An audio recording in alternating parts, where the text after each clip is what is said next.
ওনার আলোচনাটা একটু শোনেন, উনি কি বলতেছেন। সংসদে দাঁড়িয়ে স্বরাষ্ট্রমন্ত্রীর বক্তব্যের ক্ষেত্রে বিরোধী দলকে অন্যান্য সংসদ সদস্যকে যেভাবে তুচ্ছ তাচ্ছিল্য করে কথাবার্তা বলার স্টাইল, প্রধানমন্ত্রীর সামনে দাঁড়িয়ে তিনি অনেকটা ডিফ্যাক্টো প্রধানমন্ত্রীর মতো যেভাবে ভঙ্গিমায় কথাবার্তা বলেন এবং সংবিধানের যে ধরনের ব্যাখ্যা নিজের মতো করে আপন মহিমায় দেন, মাঝে মাঝে যা স্ববিরোধিতায় রূপান্তরিত হয়, সেগুলো জনমনে আতঙ্ক সৃষ্টি করছে। আর একজন ওবায়দুল কাদের আমরা দেখতে পাই কিনা। আমরা শঙ্কিত হয়ে পড়েছি।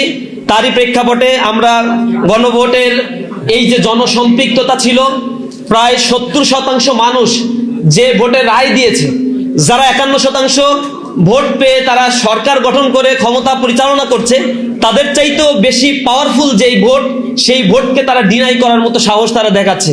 এখন তারা সেই প্রস্তাব উত্থাপন করবে না, সেই রায়কে তারা বাস্তবায়ন করবে না।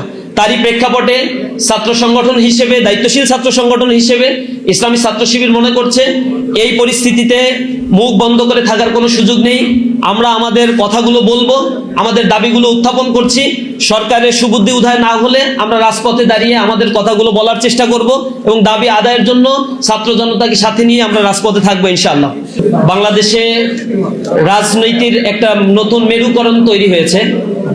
জুলাই বিপ্লব পরবর্তী 1.5 বছর পরে একটি সরকার গঠিত হয়েছে। যদিও আমাদের প্রত্যাশা ছিল এই সরকারটি জনগণের রায় নিয়ে গঠিত হবে, কিন্তু ইলেকশন ইঞ্জিনিয়ারিং এর মধ্য দিয়ে বিভিন্ন জায়গায় পেশি শক্তি খাটিয়ে এবং তারা নানাভাবে প্রশাসনকে প্রভাবিত করে তারা ইলেকশন ইঞ্জিনিয়ারিং করে ক্ষমতায় এসেছে ব্রুট মেজরিটি নিয়ে। এরপরেই সংসদ অধিবেশনে আমরা তাদের কাছে প্রত্যাশা করেছিলাম একটি জনবান্ধব, জন আকাঙ্ক্ষার একটি দেশ গড়ার জন্য সরকার এবং বিরোধী দল কাঁধে কাঁধ মিলিয়ে এই রাষ্ট্র গঠনের জন্য ভূমিকা রাখবে। জুলাই বিপ্লবে যারা ভূমিকা রেখেছিল, শহীদ হয়েছে, জীবন দিয়েছে, পঙ্গুত্ব বরণ করেছে, যে সকল ছাত্র নেতৃবৃন্দ এখানে ভূমিকা রেখেছিল, তাদের সাথে করে নিয়ে নতুন বাংলাদেশ গড়ার প্রয়াস তারা পাবে। কারণ তাদের রাজনৈতিক অধিকার দীর্ঘ সময় ধরে বঞ্চিত ছিল। তাদের প্রধান নেতা দেশের বাইরে দেশান্তরিত অবস্থায় ছিল।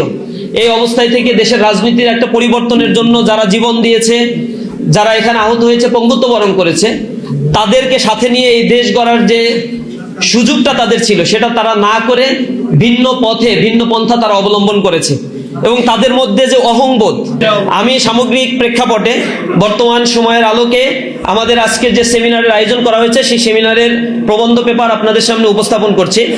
গণভোটের আলোকে জনরায় বাস্তবায়নে গড়িমসি, সরকারের দায় ও জবাবদিহিতা, ঐতিহাসিক প্রেক্ষাপট এবং জনরায়ের সাংবিধানিক চরিত্র নিয়ে আমি শুরুতে আলোচনা করব। গণতান্ত্রিক রাষ্ট্র ব্যবস্থার মূল ভিত্তি হলো জনসম্মতি, অংশগ্রহণ ও সার্বভৌম ইচ্ছার প্রতিফলন। একটি রাষ্ট্র তখনই প্রকৃত অর্থে গণতান্ত্রিক রূপ লাভ করে যখন জনগণের ইচ্ছাকে কেবল রাজনৈতিকভাবে নয়, বরং সাংবিধানিক ও আইনিভাবে সর্বোচ্চ মর্যাদা দেয়া হয়।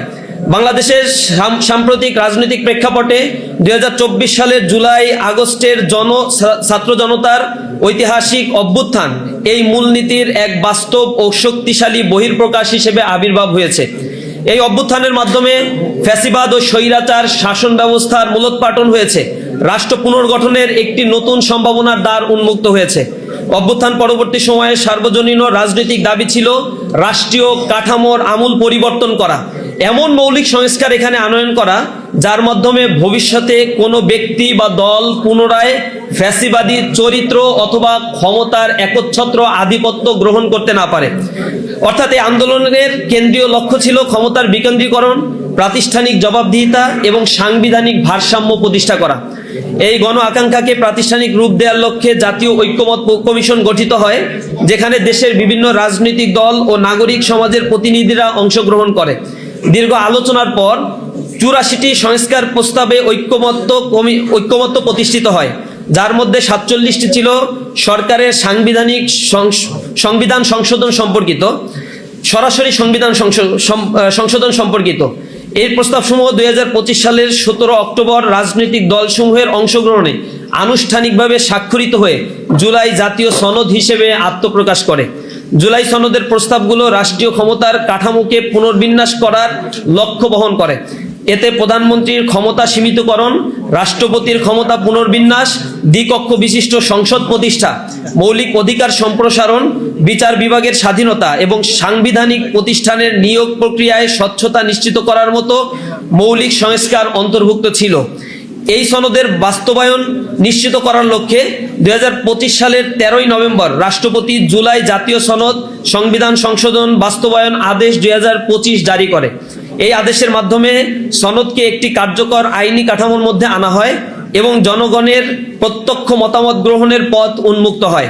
এই ধারাবাহিকতায় 2026 সালের 12 ফেব্রুয়ারি ত্রয়োদশ জাতীয় সংসদ নির্বাচনের দিনে এই ঐতিহাসিক গণভোট অনুষ্ঠিত হয়। নির্বাচন কমিশনের তথ্য অনুযায়ী এই গণভোট প্রায় 68.59% ভোটার হ্যাঁ ভোট প্রদান করে জুলাই সনদের পক্ষে সুস্পষ্ট এবং নিরঙ্কুশ সমর্থন ব্যক্ত করে, যা বর্তমান সরকারের ম্যান্ডেটের চাইতেও অনেক বেশি শক্তিশালী। একজন সচেতন নাগরিক হিসেবে সচেতন নাগরিকের দৃষ্টিকোণ থেকে এই গণভোটের তাৎপর্য অত্যন্ত গভীর। এটি কেবল একটি নীতিগত অনুমোদন নয়, বরং এটি রাষ্ট্র ও জনগণের মধ্যে একটি নতুন সামাজিক চুক্তি বা সোশ্যাল কন্ট্রাক্ট প্রতিষ্ঠা।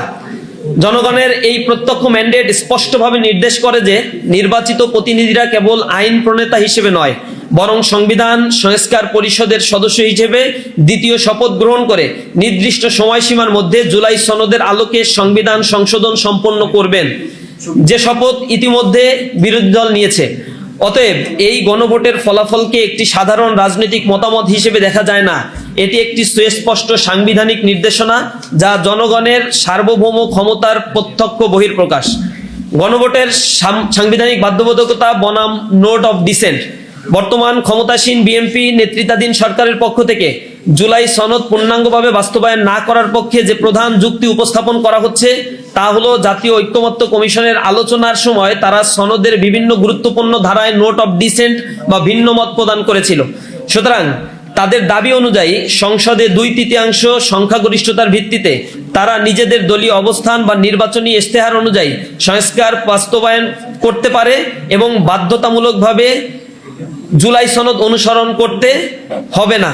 কিন্তু এই যুক্তি কেবলই একটি দুর্বল যুক্তি নয়, এটি সাংবিধানিকভাবে অসঙ্গতিপূর্ণ, যৌক্তিকভাবে স্ববিরোধী এবং গণতান্ত্রিক নীতির সুস্পষ্ট পরিপন্থী।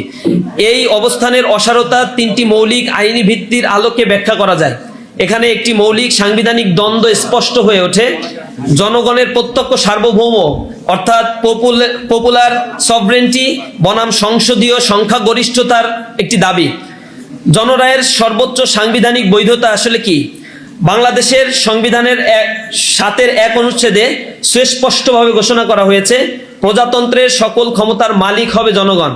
এই নীতির আলোকে রাষ্ট্রের সকল সাংবিধানিক ও আইনগত কাঠামো শেষ পর্যন্ত জনগণের ইচ্ছার উপর ভিত্তি করেই প্রতিষ্ঠিত।